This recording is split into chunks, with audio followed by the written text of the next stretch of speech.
তিন সন্তান গর্ভে ধারণ করেও কোনো সন্তানের ঘরে ঠাঁই হলো না ৯০ বছরের বৃদ্ধা বিমলা রানীর। সন্তানরা তাকে বাড়ি থেকে বের করে দেন।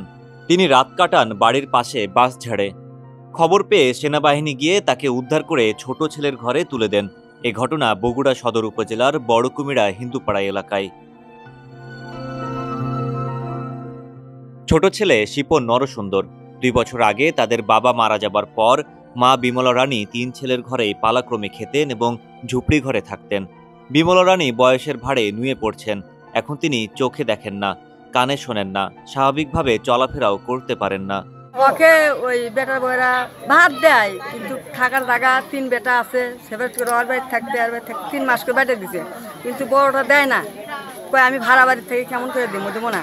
তো এই দুটার বাড়ি থাকে একটা সাইজের মধ্যে, তাই থাকে তার বাবার জায়গা দিয়ে সাইজ আছে, সাইজের মধ্যে থাকে। বেটারা ওষুধ করি খাওয়ার টাকা টুকু দেয় না, কষ্ট ইয়ে করে।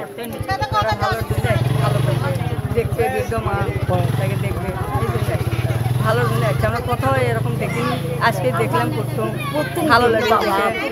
গত সোমবার বাড়ি থেকে বের করে দিলে বৃদ্ধা বিমলা রানী বাড়ির পাশে বাঁশঝাড়ে রাত কাটান।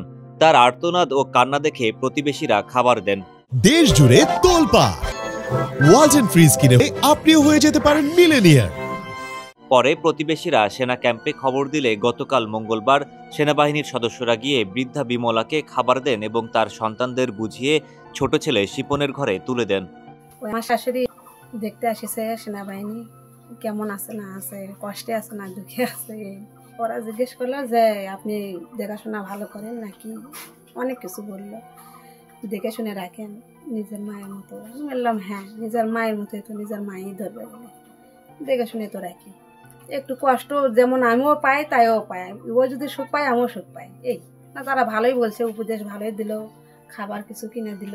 এ সময় সেনাবাহিনীর বগুড়া সদর ক্যাম্প কমান্ডার লেফটেন্যান্ট ফাহাদ উপস্থিত থেকে বিমলা রানীর থাকা খাওয়ার বন্দোবস্ত করে দেন।